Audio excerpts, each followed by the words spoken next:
The phone rang at 3:17 a.m., and I knew before I even opened my eyes that something was wrong. You don't get calls at that hour unless someone's dead, dying, or in jail. At 62, I'd received all 3 types, but nothing could have prepared me for what I heard next. "Miss Ferris, this is St. Mary's Hospital. I'm calling about Rayleigh. She's here, and she finally knows who she is." I sat up so fast I knocked over my reading glasses. The nurse was still talking, but my brain had stopped processing words after Rayleigh, my daughter's name. My daughter, who died 37 years ago. "I'm sorry," I managed to croak out. "There must be some mistake. My daughter Rayleigh died in 1988. We buried her. I visit her grave every Sunday." There was a pause. "Ma'am, the woman here insists she's Rayleigh Ferris. She has identification issues, but she knew to ask for you, for Camilla Trevino, formerly Camilla Ferris, my maiden name." Nobody had called me Camilla Ferris since Harold died 9 years ago. "My name is Camilla Trevino, and I'm 62 years old. I raised 4 children, buried one, divorced one husband, buried another, and thought I'd seen everything life could throw at me. But sitting there in my empty house at 3 in the morning, holding a phone that suddenly weighed 1,000 pounds, I realized I hadn't seen anything yet. Before I continue, if you could take a moment to like this video and comment where you're watching from and what time it is there, it would mean the world to me. Thank you. The accident happened in October 1988. Rayleigh was 3 years old, all blonde curls and mischief, the kind of child who could charm cookies out of anyone. Harold had taken her to visit his brother Wayne for the weekend. I stayed home with our older kids. Michael was 7, Jennifer was 5, and baby Thomas was just 6 months old. I remember being grateful for the break. Isn't that horrible? I was grateful for the break, and then I never saw my baby again. The call came Sunday evening. Harold's voice was wrong, hollow like someone had scooped out his insides. There'd been an accident, a multi-car pileup on Highway 49. Rayleigh didn't make it. The next days blurred together like watercolors in rain. Wayne worked at the county morgue then, which was supposed to be a blessing. He could fast-track the paperwork, spare us additional pain. The casket was closed. Harold insisted. He'd identified her, he said, and I didn't need to see her like that. I remember fighting him, screaming that I needed to say goodbye properly. But his family convinced me to spare myself the trauma. "Remember her as she was," his mother had said, holding me while I sobbed. "Remember her laughing." So I did. For 37 years, I remembered her laughing. I visited her grave every Sunday, bringing fresh daisies in spring, chrysanthemums in fall. I talked to that little headstone like she could hear me, updating her on her siblings' lives, their kids, all the things she'd never get to do. But now, at 3:23 a.m. on a random Tuesday in November, some nurse was telling me there was a 40-year-old woman at St. Mary's claiming to be my dead daughter. How did she know to ask for me? I heard myself ask. She's been having episodes of clarity, memory fragments. Your name was one of the first clear things she said. That and something about a yellow sundress with strawberries on it. My coffee mug slipped from my hand, shattering on the kitchen tile. Rayleigh's favorite dress, the one she'd begged to wear every single day, the one I'd buried her in or thought I had. "Ma'am, are you still there?" "The woman," I whispered. "Does she have a birthmark?" "I'm not sure I can—" Behind her left ear, shaped like a tiny butterfly. The paws stretched like taffy. "You need to come to the hospital, Miss Ferris. Room 314. I drove those 18 miles in my pajamas and Harold's old cardigan, the one I couldn't bring myself to donate because it still smelled faintly of his pipe tobacco. My hands shook so badly I could barely grip the steering wheel. This had to be a mistake. Some con artist who'd researched our family. But how would they know about the dress? We'd never talked about it publicly. It wasn't in any obituary. The hospital at night felt like a different planet.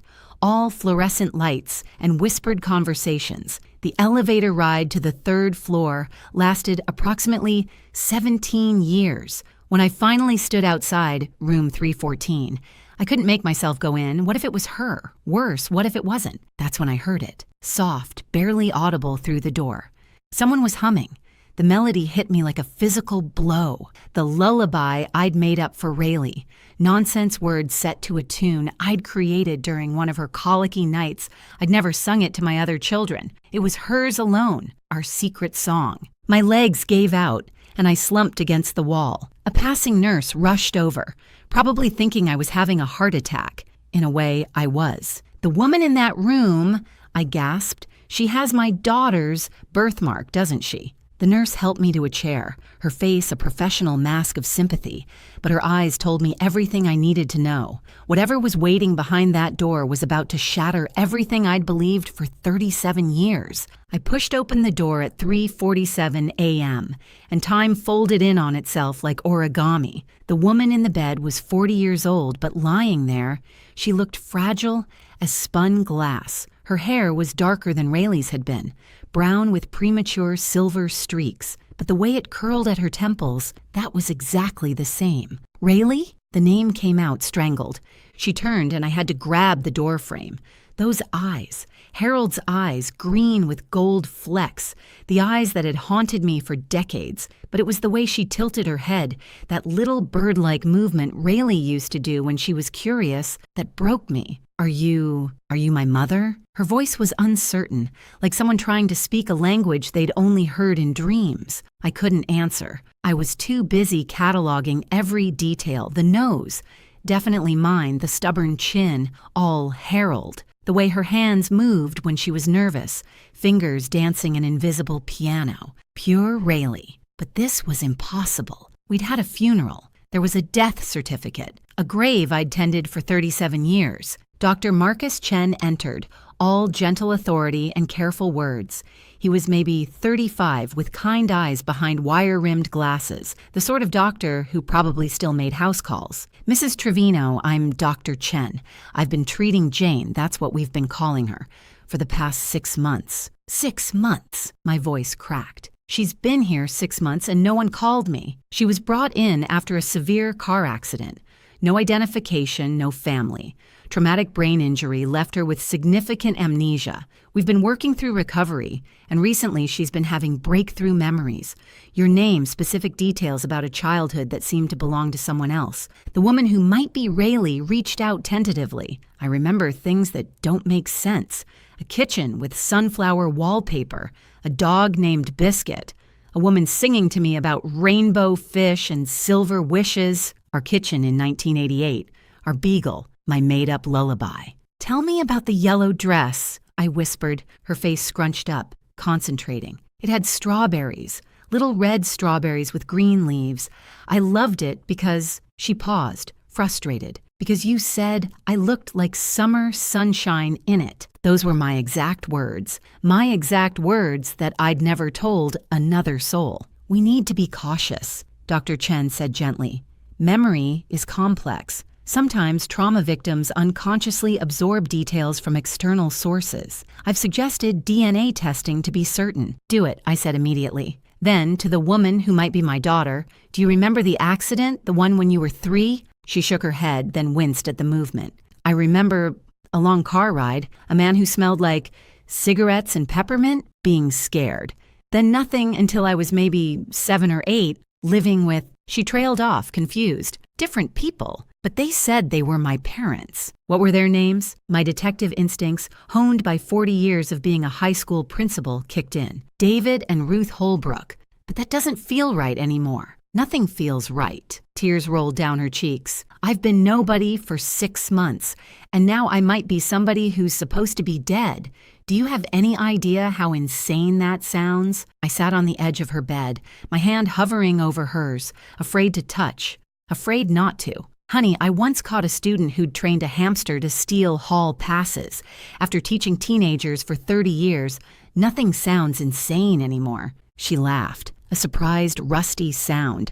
And suddenly she was 3 again, giggling at my silly faces. That's when I saw it. When she laughed, her head tilted back, revealing the spot behind her left ear. The birthmark was there, faded but unmistakable, a tiny butterfly ready to take flight. "Oh my God," I breathed. Dr. Chen leaned in. "Mrs. Trevino. It's her birthmark. Exactly where it should be." I turned to him.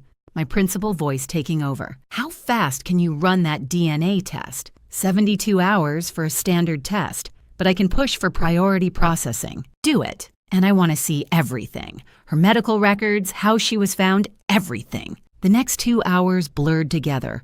Forms, blood draws, questions. The woman I was already thinking of as Rayleigh answered what she could. She'd lived in Sacramento as Ruth and David's daughter. They'd died 5 years ago. She'd been married briefly, no children, worked as a librarian, which made me smile because Rayleigh had loved books even at 3. The accident 6 months ago had erased much of her adult life, but kept pushing these older memories to the surface. There's something else, she said as dawn painted the room pink. I dream about water, being in water, under it, someone pulling me out. But the man who pulls me out isn't the man who smelled like peppermint. My blood chilled. What did he look like? Younger. Scared. He kept saying, I'm sorry, I'm so sorry, over and over. Wayne. Harold's younger brother, Wayne, who'd worked at the morgue, who'd handled the paperwork, who died of a heart attack 15 years ago, taking any answers with him. As I left the hospital at 7 a.m., promising to return after grabbing clothes and calling my other children, my mind raced. If this woman was Rayleigh, and every instinct screamed she was, then what had we buried in 1988? Who had we buried? And why had Harold, my supposedly devoted husband, been so insistent on that closed casket? The drive home felt like swimming through molasses. I needed to check something. A nagging detail that had bothered me for 37 years, but I'd pushed aside in my grief. Harold had never wanted to visit Rayleigh's grave with me.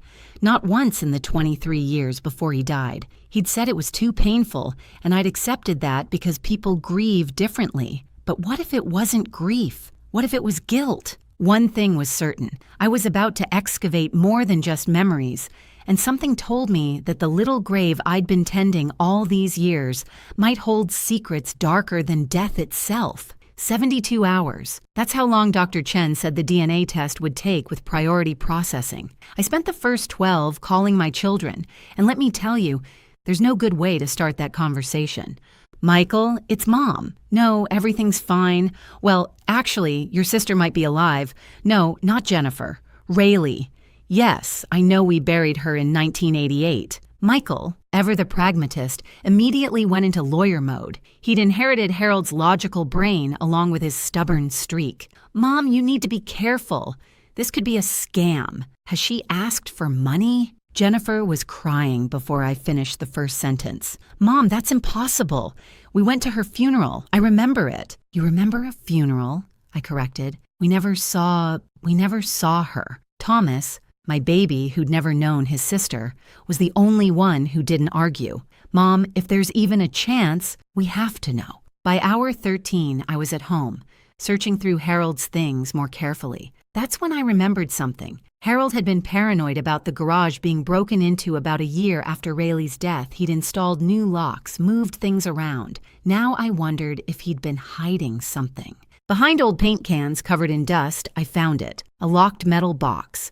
Inside were photocopies of documents, bank statements, and 3 photographs that made my blood freeze. Rayleigh at age 4, 5, and 6, alive. Living with another family, Harold had known. He'd known she was alive. My hands shaking, I called Michael. Get over here, now, and bring your laptop. While waiting, I studied the bank statements. Regular deposits of $20,000, once a year for 5 years, starting in 1989. Always in October, always from a company called Brennan Family Services. Brennan, why did that name sound familiar? Michael arrived and immediately went into research mode. Judge William Brennan, Family Court. He's been on the bench for 30 years. Dad appeared before him a few times for property disputes. Harold knew him, I said slowly. They played poker together sometimes. Michael's fingers flew over the keyboard. Mom, this is bigger than just Rayleigh. Look. He turned the screen toward me. 3 other children died in closed casket accidents between 1987 and 1989. In our county, all death certificates were processed through Wayne's office. 3 other families, 3 other graves. How many were empty? By hour 36, I was parked outside the county records office. Martha Henley, who'd worked there since the Carter administration, didn't even blink when I asked for the October 1988 accident reports. "Terrible thing, that pileup," she said, adjusting her bifocals. "7 dead, including 2 children.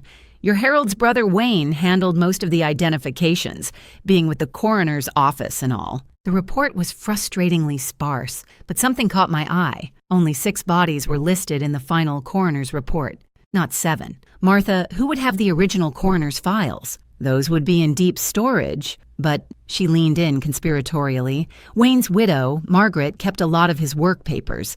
She's at Sunset Manor now, the memory care unit." Margaret was in the day room, staring at nothing. At 81, she looked like a bird made of tissue paper and regret. "Margaret, it's Camilla, Harold's wife." Her eyes sharpened with fear. "Camilla, I can't talk about it." My heart stopped. "Talk about what, Margaret?" "Wayne said never to tell. Made me promise. But he's gone. Harold's gone, and I'm so tired of carrying it." She grabbed my hand with surprising strength. "The little girl, she wasn't in the car." The room tilted. "What do you mean she wasn't in the car?"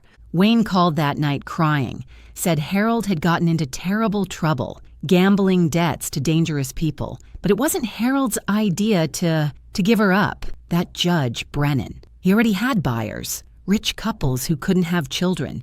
He targeted families in trouble. Debt, immigration problems, custody issues. Made it look like accidents, deaths, Wayne had to help, or Brennan would have destroyed him too. They sold children? My voice was barely a whisper. Brennan ran it all. He'd identify vulnerable families in his courtroom, families with problems that money could solve. Then he'd approach them when they were desperate. Harold tried to back out, Wayne said. But Brennan had already taken money for Rayleigh. Said if Harold didn't cooperate, those men he owed would get addresses. Your address, the children's schools. Before I could ask more, Margaret started crying, confused, lost in her failing mind. But I had enough. If you're watching this, please take a moment to subscribe and like this video. Your support means everything to me and helps other families who might be searching for their own impossible answers. Thank you from the bottom of my heart. By hour 60, I was back at the hospital. Rayleigh was sitting up, color better, looking through an old photo album Jennifer had brought. "That's you," Jennifer was saying, pointing to a picture. "At your 3rd birthday party. You shoved your whole face in the cake." Rayleigh laughed, then looked confused. "I remember cake. Chocolate with pink roses?" "Pink and yellow roses," I confirmed, sinking into the visitor's chair. "You insisted on both colors." My children were trying so hard to believe. Michael kept asking probing questions like he was deposing a witness. Jennifer wouldn't stop crying. Thomas just stared, probably trying to reconcile this grown woman with the sister he'd never known. The DNA results came back at hour 71. Dr. Chen called me to his office privately first. "Mrs. Trevino, the results are conclusive. 99.97% probability of maternal match. This woman is your biological daughter." The floor didn't open up and swallow me. The world didn't end. It just kept spinning while everything I'd believed for 37 years rearranged itself like a sliding puzzle. How was all I managed? That's not a medical question I can answer. But what I can tell you is that she's been living as Ruth and David Holbrook's daughter since approximately age 4. They're both deceased, but I did some checking. They were listed as adoptive parents, though the paperwork is unusual. Unusual how? The adoption was processed in Nevada, rushed through sealed records, the kind of thing that happened sometimes in the 80s when people had money and connections. Money. Harold's gambling debts miraculously paid. Our daughter disappeared. It was all connecting like a horrible constellation. That night, I sat by Rayleigh's bedside while she slept. My other children had gone home to process, to explain to their own kids that their aunt was suddenly alive. I studied her face, seeing echoes of the toddler she'd been, the woman she'd become without me. My phone buzzed. An unknown number had sent a text.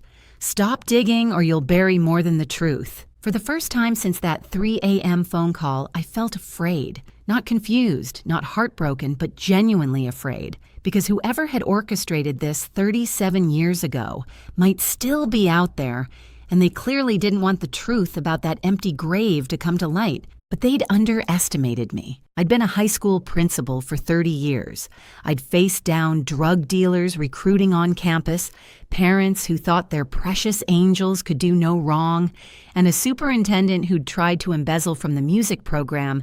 Some anonymous coward with a burner phone wasn't going to stop me now. Tomorrow, I decided, I was going to petition to have that grave opened, because the only thing worse than burying your child is finding out you never buried them at all. And somewhere, another family might be missing their baby too, never knowing she'd been sleeping in my daughter's grave for 37 years. The real question was, how many other families were out there, tending graves that held the wrong children? And who had enough power and cruelty to orchestrate such an elaborate lie? The DNA confirmation changed everything. Rayleigh, I could finally think of her by her real name, was truly my daughter. But it also meant we had evidence of a crime. Michael immediately contacted the FBI. This is kidnapping, Mom. Federal crime. No statute of limitations when it involves fraud and conspiracy across state lines. The FBI arrived within hours. Agent Martinez, a woman who looked like she could stare down granite, took over the investigation. Mrs. Trevino, if what you're telling me is true, this could be one of the largest child trafficking operations we've ever uncovered. I showed her everything. The photos from Harold's hidden box, the bank statements, Margaret's testimony recorded on my phone. Martinez's expression grew grimmer with each piece of evidence. "We need to move fast," she said. "Judge Brennan is 3 months from retirement. If he suspects we're on to him..." But Brennan had already made his move. That evening, Margaret Ferris was found dead in her room at Sunset Manor. Natural causes, they said, heart failure. But the timing was too convenient, and her medical files from earlier that day showed no cardiac issues. "He's cleaning house," Martinez said grimly. "We need those other families now." Michael had already tracked down the first family.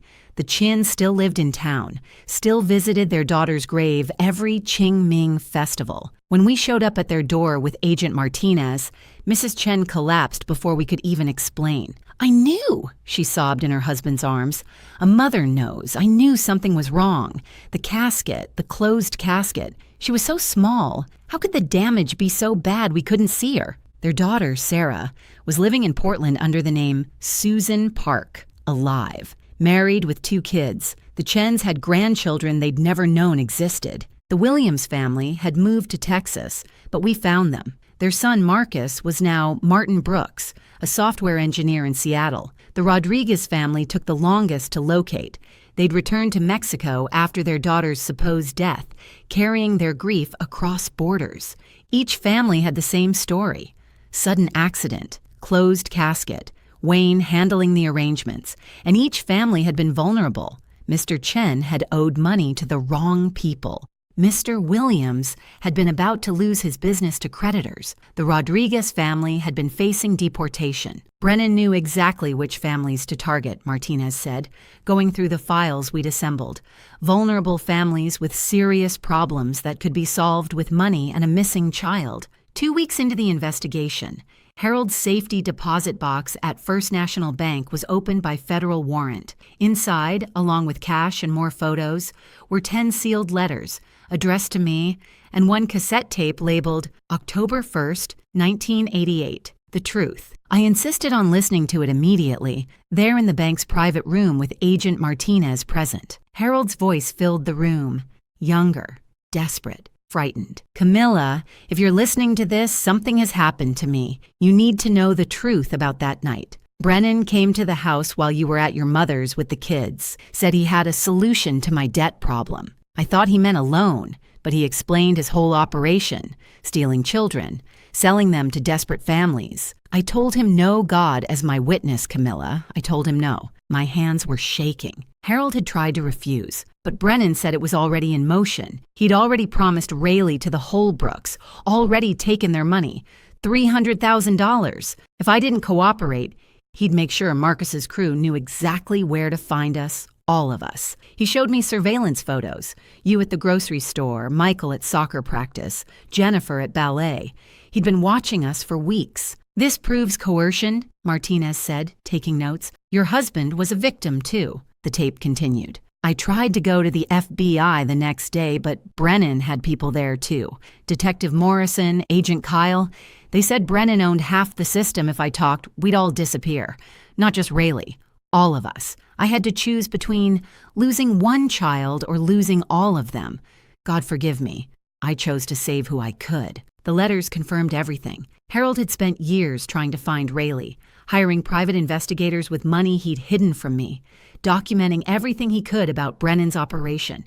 He'd been building a case, gathering evidence, but died before he could use it. One letter contained a list, 45 names, 45 children Brennan had stolen over 30 years. 45, Martinez breathed. Jesus Christ. The arrests happened at dawn 3 days later. Judge Brennan in handcuffs, dragged from his mansion in his pajamas. 2 other judges, 5 social workers, 3 funeral directors, a dozen medical professionals, even Detective Morrison and Agent Kyle, though Kyle had died 3 years prior. Brennan's wife screamed about mistakes and misunderstandings, but the evidence was overwhelming. Financial records showing millions in offshore accounts, adoption papers with his signature death certificates for living children. In Brennan's home safe, they found records of everything. Every child stolen, every family destroyed, every dollar collected. He'd kept meticulous records, like a businessman tracking inventory, because to him, that's all these children were, inventory. But the most shocking discovery was a second set of books showing where some of the children had really gone. Not all were sold to desperate couples wanting families. Some were sold to people with darker purposes, shipped overseas, disappeared into shadows we didn't want to imagine. We found 12 of them, Martinez told me privately. 12 who went to legitimate adoptive families like your Rayleigh. The others, she shook her head, were working with international agencies, but after 40 years, the media explosion was instant. The stolen children, a judge's 30-year conspiracy. Every news outlet in the country wanted our story. My lawn became a circus of satellite trucks and reporters. Rayleigh was struggling with it all. The memories were coming back in floods now. Harold's laugh, my singing, her siblings' faces, but also the Holbrooks teaching her to ride a bike, their bedtime stories, their love to complete lives trying to exist in one mind. I don't know who I am, she confessed one night. Am I your daughter who was stolen or their daughter who was saved? Because, Mom, they did save me in a way. If what Harold says is true, if those men would have hurt all of us, you're both, I said firmly. You're our daughter who was protected the only way Harold could think of. You're also their daughter who was loved and raised. Both things are true. She cried then, really cried, for everything lost and found and confused between. Eleanor Holbrook, David's sister, reached out the next week. We had no idea, she said over coffee. David and Ruth were told she was an orphan from Nevada. They paid $300,000 because they were told it covered medical care, legal fees, housing for the birth mother. They would be horrified to know the truth. They loved her? I asked, needing to know. More than life itself. She was their miracle. 2 families loving the same child, both innocent of the crime that connected them. It was tragedy, layered on tragedy, with love as both the wound and the healing. The real shock came during Brennan's interrogation. He confessed, but not with shame, with pride. I gave those children better lives, he insisted. The adoptive families could provide more, better education, better opportunities. Look at them now, doctors, engineers, successful people. Would they have achieved that in their original circumstances? That wasn't your choice to make, Martinez shot back. I was a family court judge. I saw neglect, abuse, poverty. I found a solution that helped everyone. You destroyed 45 families for money. I saved 45 children from worse fates. His delusion was complete. He genuinely believed he'd been some kind of hero, saving children from their inadequate birth families. The fact that most of those families were only vulnerable because of temporary circumstances, debt, immigration issues, financial problems, didn't penetrate his certainty. But during his second interrogation, threatened with additional charges about the children who'd disappeared overseas, he finally cracked. There were others involved, higher up, people you can't touch. Try us, Martinez said. But Brennan never got the chance. He was found dead in his cell the next morning. Suicide, they said. Hung himself with his bedsheet. The cameras had mysteriously malfunctioned. The guard had taken an unscheduled break. Someone cleaned up their loose end, Martinez said grimly. This goes deeper than just Brennan. We'd uncovered the tip of an iceberg, and someone had dynamited the rest before we could see how deep it went. But we had our children back. 12 families reunited, 12 stolen children found. It wasn't everyone, but it was something. With Brennan dead, the investigation hit a wall. But I wasn't done digging. Harold had left more clues, and I was going to follow every single one. In his final letter, Harold had mentioned a storage unit. Unit 47 at Secure Store on Madison, paid through 2030. Everything I couldn't keep at home. Michael and I went together, Agent Martinez meeting us there with a warrant. The unit was small, cramped, and filled with boxes labeled by year. Harold had been investigating for 28 years. The 1989 box contained surveillance photos. Harold had hired someone to follow Rayleigh and the Holbrooks, first day of kindergarten, Christmas morning through a window birthday parties in the backyard, my daughter growing up in someone else's life, documented by her father who couldn't reach her. He was watching over her, Michael said softly. The only way he could. The 1995 box held something different, correspondence with other parents. Harold had found 3 other families whose children had died around the same time. They'd formed a secret group, meeting monthly in different cities, trying to piece together what had happened, but one by one, they'd given up or died. Harold was the last one still searching.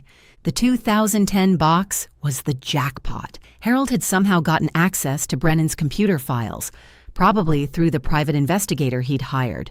Spreadsheets of children, dates, amounts, locations, but also something else, references to the network. This is bigger than just Brennan, Martinez said, studying the files. He was middle management. There's a whole organization. The network, according to Harold's notes, operated in 12 states. Judges, social workers, doctors, funeral directors, all strategically placed to identify vulnerable families and facilitate the trafficking. Brennan was just the regional coordinator for Northern California. 45 children in our region alone, Martinez calculated.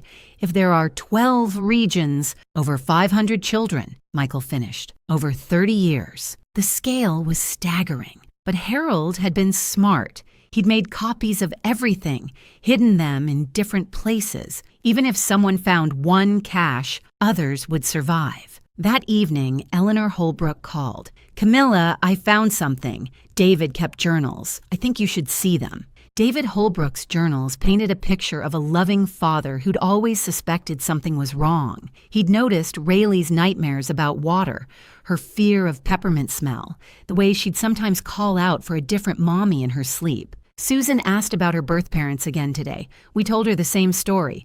Car accident, no surviving family, but she looked at me like she knew I was lying.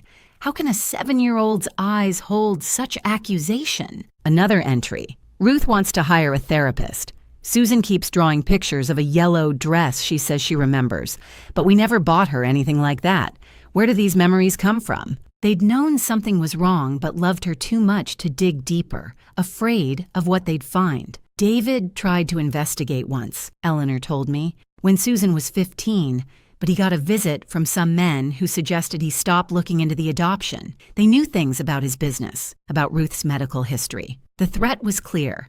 The network had been monitoring all the adoptive families too, making sure no one looked too closely at where their miracles had come from. The next breakthrough came from an unexpected source. Dr. Patricia Winters, the pediatrician who'd provided false death certificates, had flipped. Facing life in prison, she decided to cooperate fully. "I was young, in debt from medical school," she told us in the interrogation room, looking haggard. "Brennan offered to pay off my loans if I helped with just one child. Then it was another, and another. By the time I realized how deep I was, they had enough on me to destroy my career, my life." She provided names, dozens of names. The network structure started to emerge, a hydra of corruption reaching into every aspect of the system meant to protect children. "There's someone you need to know about," Winters said. "Robert Sterling. He runs a foundation called New Beginnings. On paper, it's a charity helping place hard-to-adopt children. In reality, it's the network's legitimate front. He's untouchable. Senators, governors, they all praise his work. Robert Sterling. I'd heard that name. He'd been at Harold's funeral, offering condolences.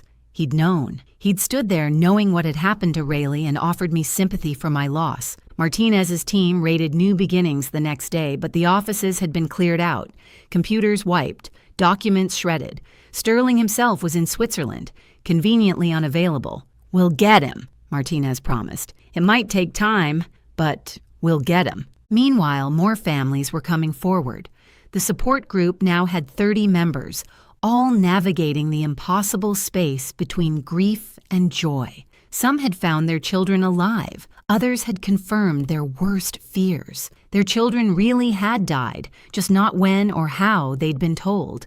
Rayleigh was slowly building a relationship with her siblings. Michael, the protective older brother, Jennifer, the emotional sister, Thomas, the younger brother, who'd never known her, but always felt something was missing. Family dinners were awkward, but healing, full of inside jokes she didn't understand and memories she didn't share. "I feel like an intruder sometimes," she admitted, "like I'm taking the place of their real sister." "You are their real sister," I insisted. "You're just the director's cut. Deleted scenes now restored." She laughed at that, and it sounded more like the laugh I remembered from when she was 3. One evening, going through more of Harold's papers, I found something that stopped my heart. A receipt for a storage unit in Sacramento paid for under a fake name. The address was 3 blocks from where Rayleigh had lived as Susan Holbrook. "He had a place near you," I told Rayleigh. "He was watching over you even if he couldn't be with you." We drove to Sacramento together. The storage unit was smaller than the first, but more personal. Photos of our family covered one wall. Her childhood drawings I thought we'd lost in a flood. The yellow strawberry dress, carefully preserved in plastic. But the most heartbreaking discovery was a collection of letters.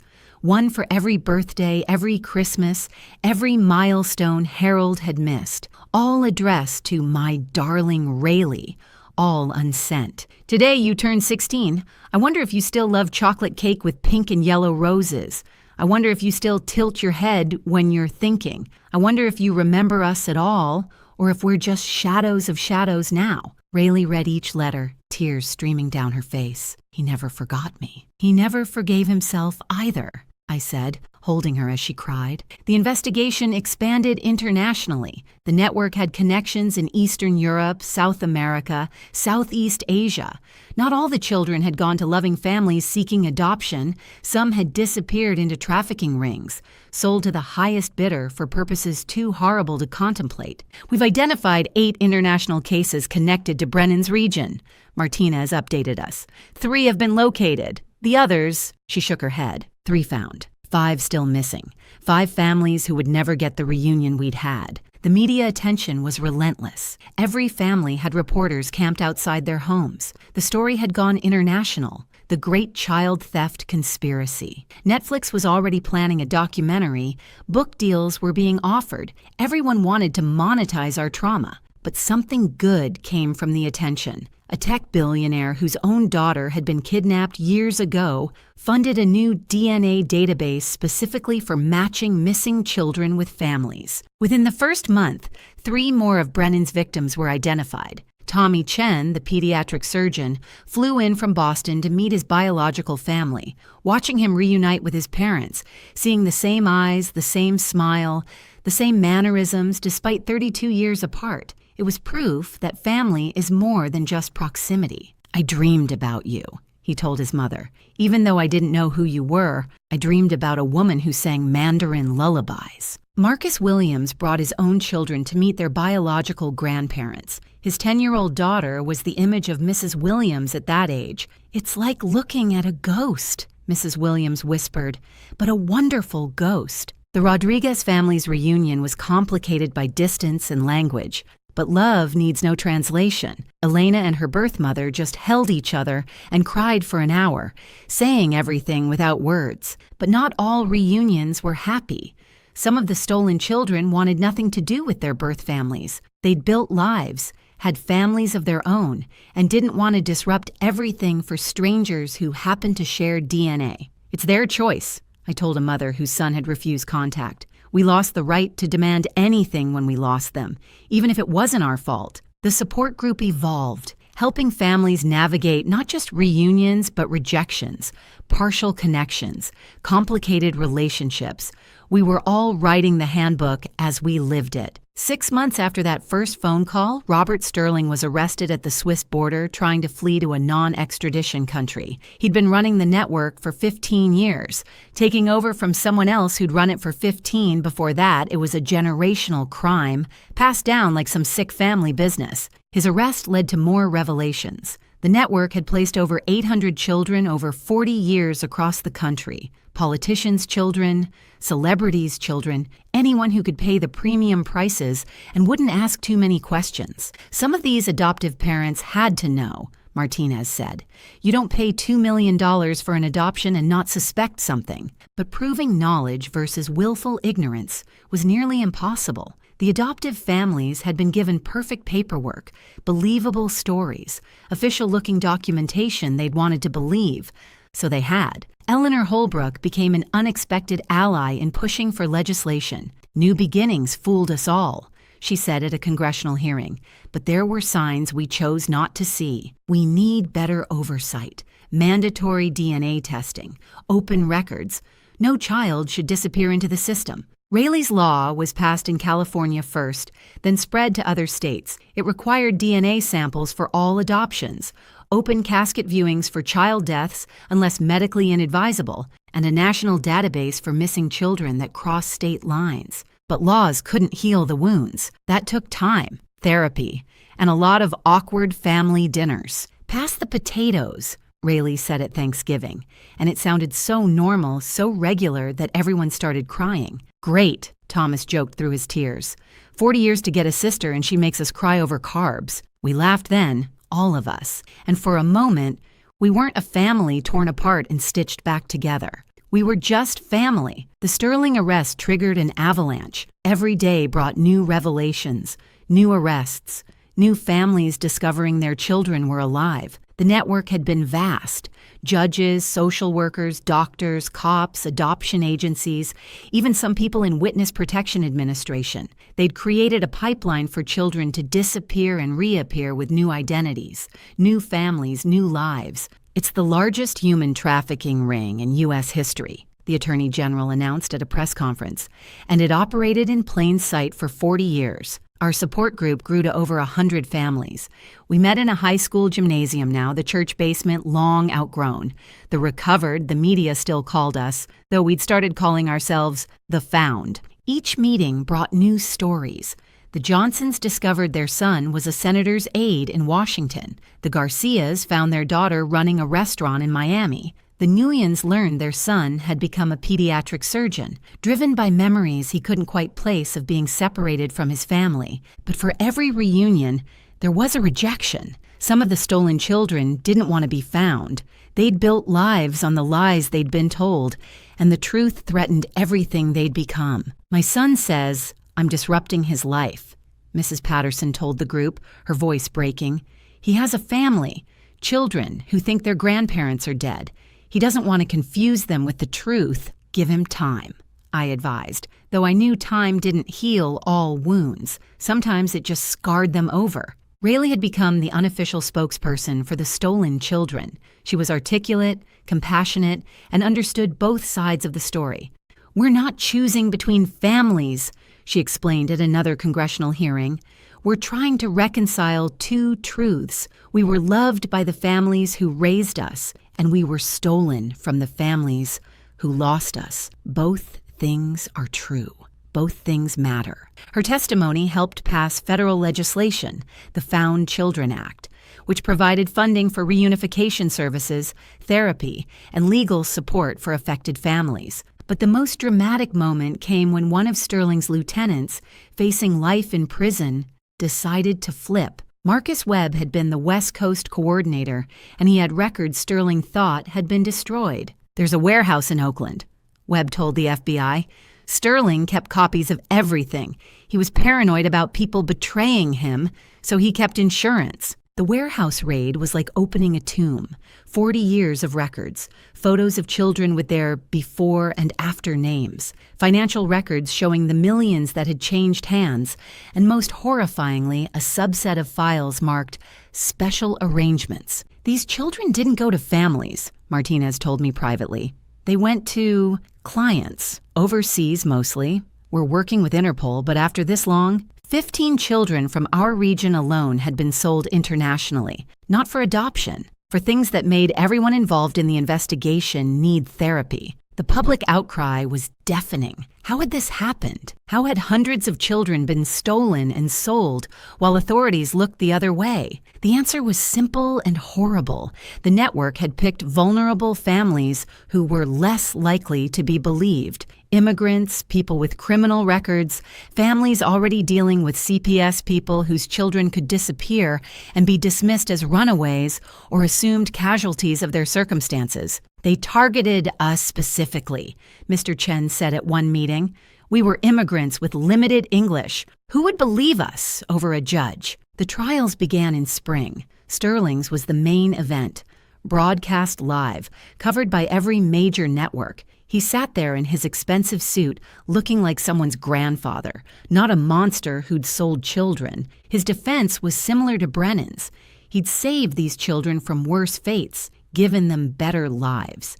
The adoptive families who'd paid millions had provided opportunities the birth families never could have. Look at the statistics, his lawyer argued. 90% of the placed children went to college. They became doctors, lawyers, teachers. They succeeded. They succeeded despite being stolen, not because of it, the prosecutor countered. And what about the 10% who didn't go to loving families? What about the children sold overseas? What about the families destroyed by grief? I testified on day 3. I brought photos, 37 years of visiting an empty grave, 37 years of birthday cakes with no one to eat them, 37 years of Mother's Days with one child missing. Robert Sterling stood at my husband's funeral, I said, looking directly at him. He knew our daughter was alive. He knew my husband died of guilt, and he offered condolences that takes a special kind of evil. Sterling never flinched, never showed remorse, even when victims testified about what had happened to them overseas, even when parents sobbed about children who'd committed suicide, always feeling something was wrong with their lives, even when Rayleigh testified about the identity crisis that nearly drove her to self-harm. The verdict was guilty on all counts, life without parole. As they led him away, Sterling looked at the families in the gallery and said, "I gave your children better lives. Someday you'll thank me." The gallery erupted. Security had to restrain several parents. Mrs. Chen threw her shoe at him, hitting him squarely in the back of the head. Nobody blamed her, but Sterling's conviction was just the beginning. The trials would continue for years. Every person involved in the network faced justice, though some fled the country, and others mysteriously died before trial. The ripple effects were massive. Every adoption from the past 40 years was being reviewed. DNA testing became mandatory for all adoptions. Child death protocols were completely overhauled. But the biggest change was in the families themselves. We were rewriting what family meant. Biological and adoptive parents learning to coexist. Siblings meeting for the first time as adults. Grandchildren who had 3 or 4 sets of grandparents. "It's like a massive blended family," Rayleigh said at one particularly chaotic gathering. If the Brady Bunch had been orchestrated by criminals and revealed by DNA tests, dark humor had become our coping mechanism. It was either laugh or scream, and we'd all done enough screaming. The documentary came out a year later. Stolen Lives, The Network's Children. It was hard to watch ourselves on screen, reliving the worst moments of our lives for entertainment, but it also helped other families come forward. By the end of the year, another 50 children had been identified and located. The Holbrook family, Eleanor and Ruth's siblings, had become part of our extended family. They came to dinners, celebrations, the awkward merging of 2 histories into one future. "You gave her the life we couldn't," I told Eleanor one evening.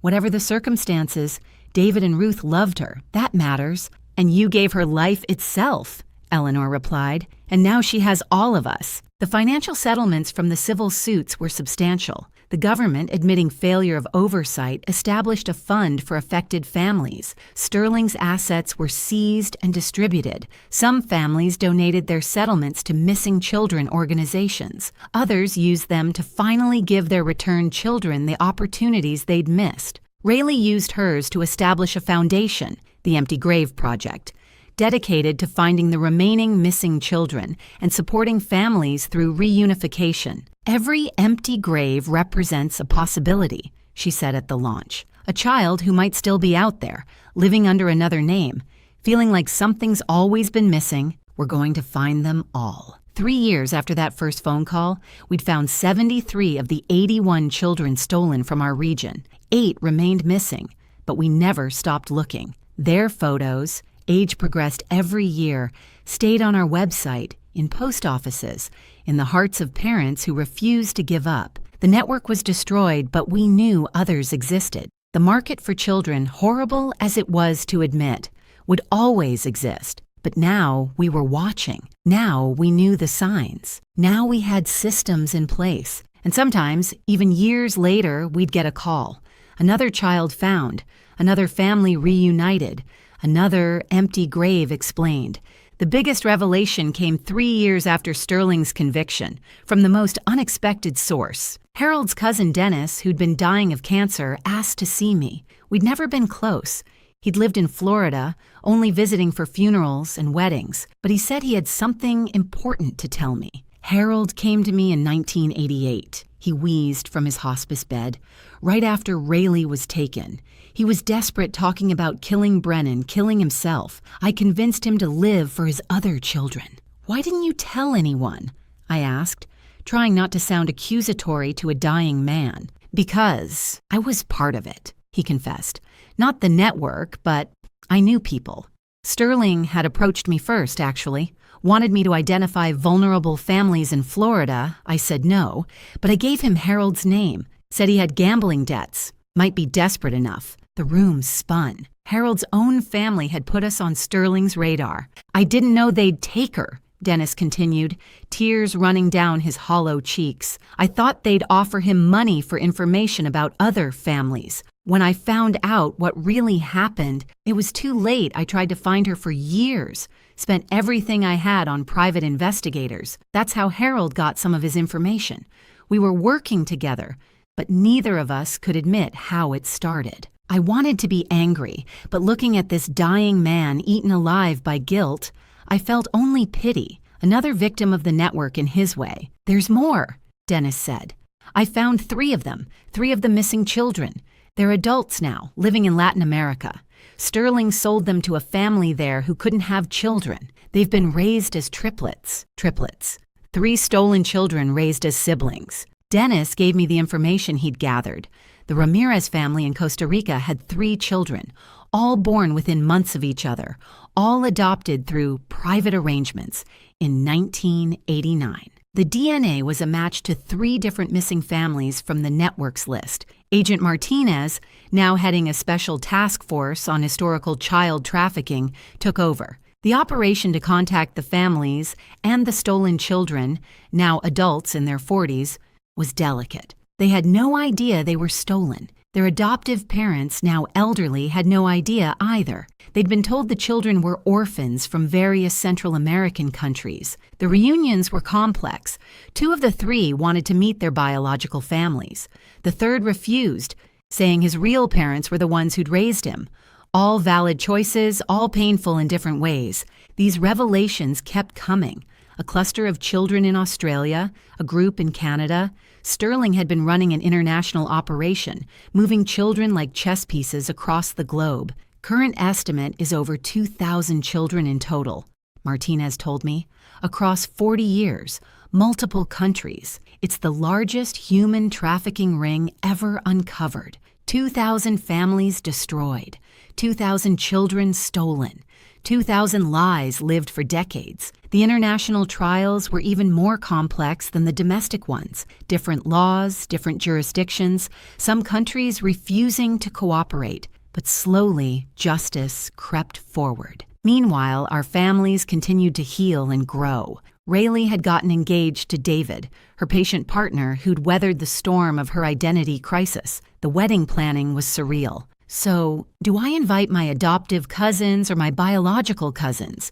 she asked, staring at the guest list. "Both," I said. "We're all family now, just in a complicated way." The wedding was beautiful chaos. Two sets of families merging, children who couldn't quite figure out who was related to whom, elderly relatives trying to understand how someone could have two mothers. Michael walked Rayleigh down the aisle. Harold should have been there, but Michael had stepped into that role naturally. In her bouquet, she carried a photo of Harold, David Holbrook, and Ruth Holbrook, all her parents, present in their way. "Do you, Rayleigh Susan Trevino Holbrook, take this man," the officiant began, and several guests chuckled at the length of her name.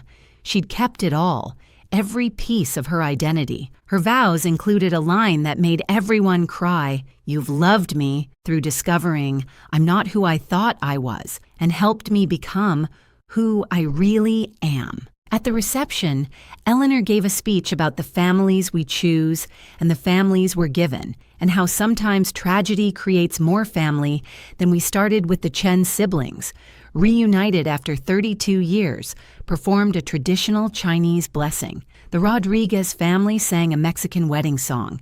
It was a celebration of survival, of found families, of love that transcends traditional boundaries. But even in celebration, we remembered the missing. A table sat empty with 8 photos, the children from our region still not found. Every event, every gathering, we remembered them. One of them, Maria Santos, was found 6 months later.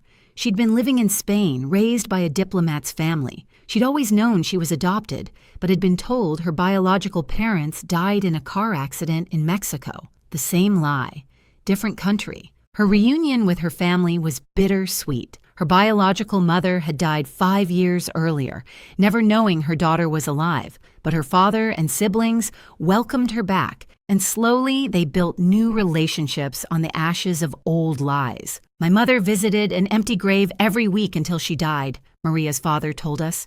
"She always said she felt Maria was alive somewhere. I wish she'd lived to know she was right." These stories accumulated. The documentary had turned into a series, each episode following different families. Books were written. Academic studies were conducted on the psychological effects of discovered kidnapping in adulthood. We'd become unwilling experts in a field nobody should have to know about. Rayleigh's book, The Girl in the Empty Grave, became required reading in some social work programs. She traveled the country, speaking about identity, trauma, and reconciliation. Her Empty Grave project had reunited 50 more families beyond the network's victims. "Every missing child deserves to be found," she'd say at the end of each speech. "Every family deserves answers.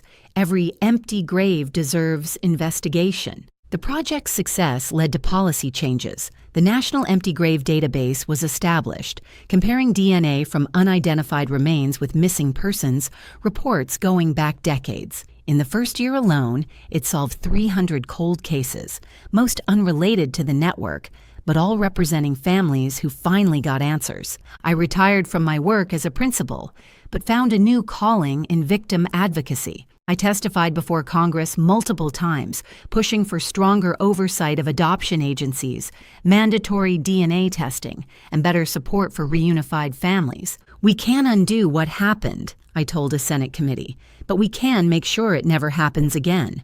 Every adoption should be transparent.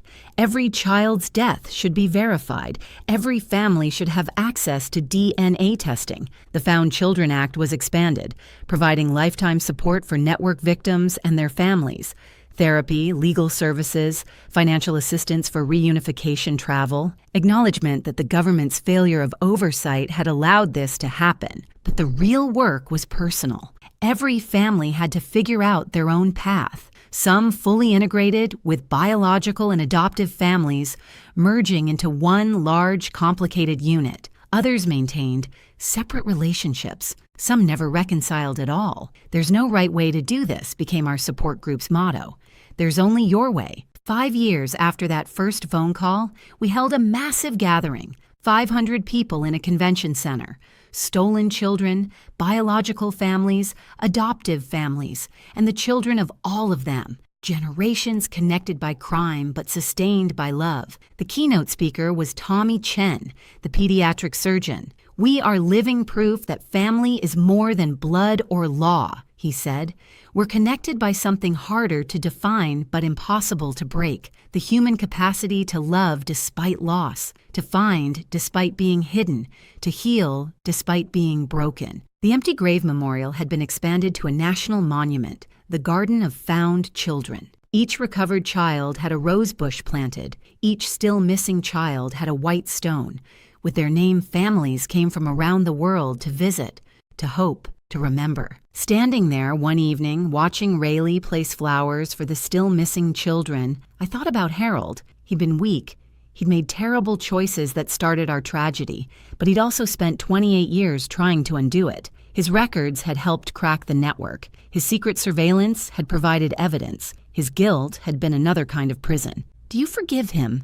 Rayleigh asked, as if reading my thoughts. "I understand him," I said after a long pause. "He was faced with an impossible choice and made the only decision he thought would protect us all. It was wrong, but it came from love and fear, not malice. I forgive him," she said quietly. "Not for letting them take me, but for spending the rest of his life trying to get me back. That took its own kind of courage." 7 years after that impossible 3 a.m. phone call, life had settled into a new kind of normal. Rayleigh and David had 2 children, Hope, now 4, and Harold, 2. Yes, she'd named her son after the grandfather he'd never meet, the man whose choices had led to her disappearance, but whose love had never stopped searching for her. "It's complicated," she'd tell people who asked about the name. But then again, what in our family isn't? The network trials had finally concluded. Sterling died in prison, unrepentant to the end. Most of his lieutenants were serving life sentences. Some had fled the country and remained at large, their faces on wanted posters that would probably yellow with age before they were caught. Of the original 81 children stolen from our region, we'd found 76. 5 remained missing, their families still hoping, still searching. Their photos, updated yearly with age progression technology, stayed on post office walls and milk cartons and websites dedicated to the lost. The support group still met monthly. New families joined occasionally, not network victims, but families dealing with missing children, adoptees searching for truth, people trying to navigate the complex terrain of fractured identity.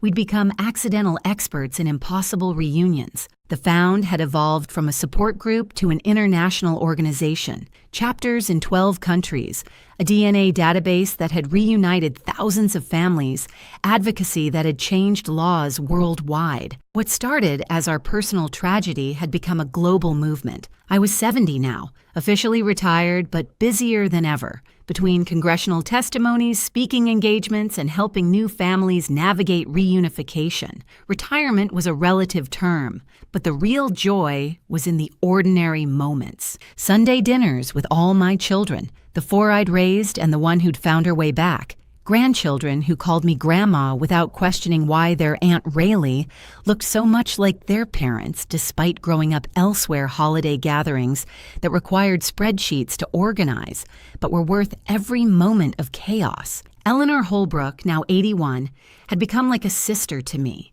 We'd joke that we were co-mothers, sharing custody of a 47-year-old daughter. She came to every family gathering, bringing her famous apple pie and stories of Rayleigh's childhood that filled in the gaps of my loss. "Remember when you convinced David you could fly?" Eleanor asked Rayleigh one evening, making everyone laugh. "I jumped off the garage roof with an umbrella," Rayleigh explained to her kids.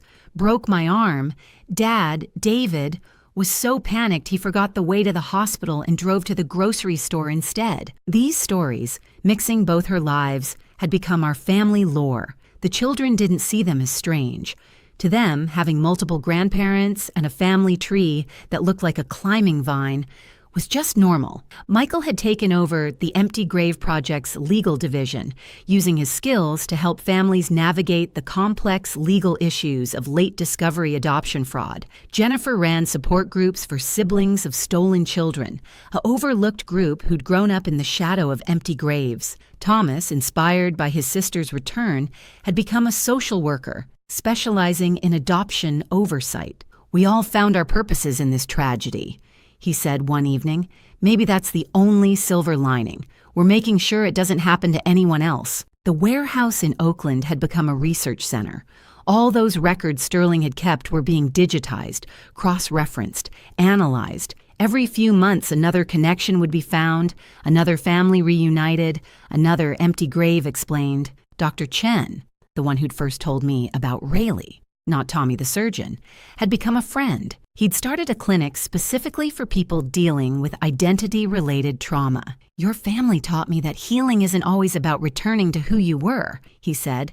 "Sometimes it's about integrating who you've become." The cemetery had changed too. Rayleigh's empty grave had become a pilgrimage site. Families would leave flowers, toys, photos of missing children. The groundskeeper, who'd watched me visit for 37 years, told me he'd seen hundreds of people find comfort there. "It gives them hope," he said. "If your daughter could come back after all those years, maybe theirs can too." Harold's grave had been updated.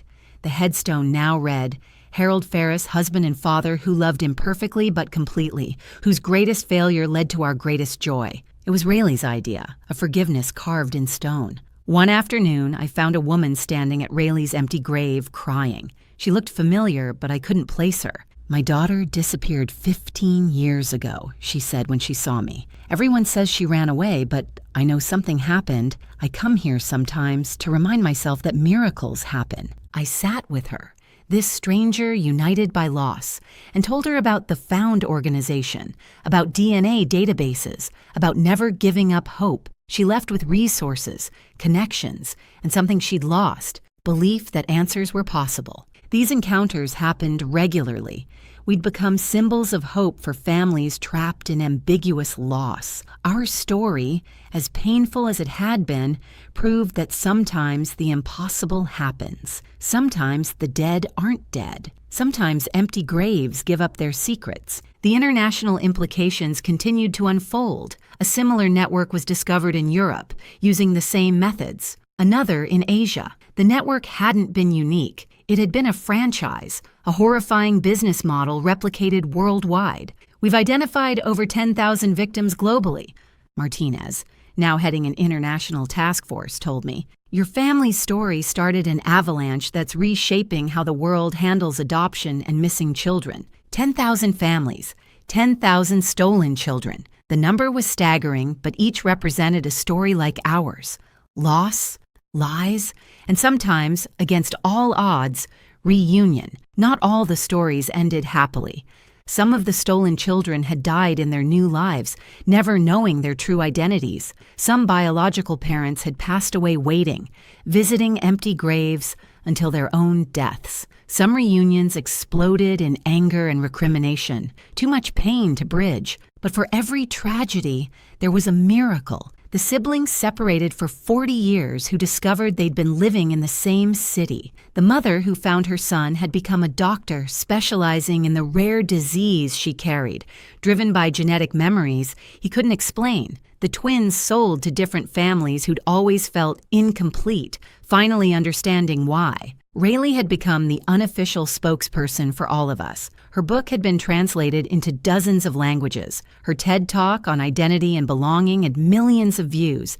But she remained grounded, focused on the work rather than the fame. Every interview, every speech, every appearance is a chance to find another missing child, she'd say. If being public helps one family reunite, it's worth it. Her children were growing up knowing their complex history. Hope, precocious at 4, had tried to explain it to her preschool class. "My mommy was lost, but not lost," she'd said. She lived with other parents, but they weren't her real parents, but they were real too. Now she's found, and we have lots of grandmas and grandpas, and it's confusing but good, out of the mouths of babes.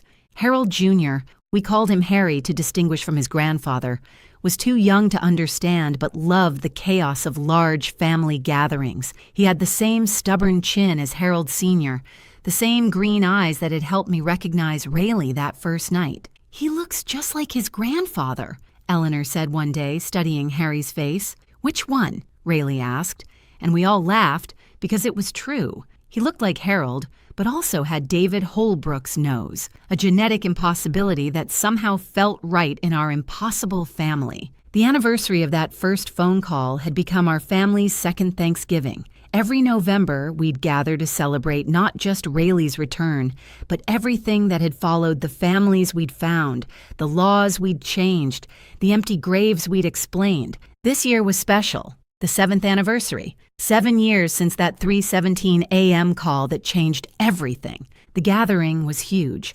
All my children and grandchildren, Eleanor and the extended Holbrook family, the Chen family, the Williams family, the Rodriguez family, other found families we'd become close with Agent Martinez, now a family friend, Dr. Chen and his staff, even some of the adoptive families who'd been as much victims as we were. Tommy Chen, the surgeon, gave a toast to empty graves that led to full hearts, to families that shouldn't exist but do, to love that survives lies and time and impossible distances. To Harold, Rayleigh added quietly, who was weak but loved us enough to document everything. Without his guilt and his records, none of us would be here. We toasted Harold, complicated feelings and all. He'd been the catalyst for our tragedy, but also, inadvertently, for our recovery. His gambling had made us vulnerable, but his obsessive documentation had helped destroy the network. He was both villain and victim, perpetrator and hero, lost and found in his own way. After dinner, Rayleigh pulled me aside. "I'm pregnant again." "That's wonderful." I hugged her, then paused. "Boy or girl?" "Girl." "We're naming her Camilla Ruth, after both her grandmothers. Both her grandmothers, me and Ruth Holbrook, united in a granddaughter who would carry both our names. It was perfect in its complexity. That night, after everyone had gone home, I stood in my backyard looking at the stars. Harold and I used to do this when the kids were young, stealing moments of quiet after bedtime chaos. I could almost feel him beside me, the ghost of the man he'd been before October. 1988 broke him. "We found her," I whispered to the darkness. "She's beautiful and complicated and angry and forgiving, and she's ours, all of ours. You were wrong to let them take her, but you were right that she'd be loved, just by more people than either of us imagined." A shooting star crossed the sky. Coincidence, surely, but I took it as a sign. Harold knew. Wherever he was, he knew his daughter had come home. The next morning brought news.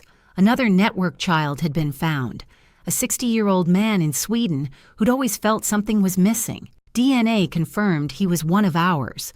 Stolen in 1968, one of the network's first victims. His biological parents were long dead, but he had siblings who'd never stopped wondering about their missing brother. And so it continued. Every found child led to more searches, more hope, more families examining empty graves and wondering. The network was destroyed, but its victims were still being discovered, still coming home decades late, but not too late.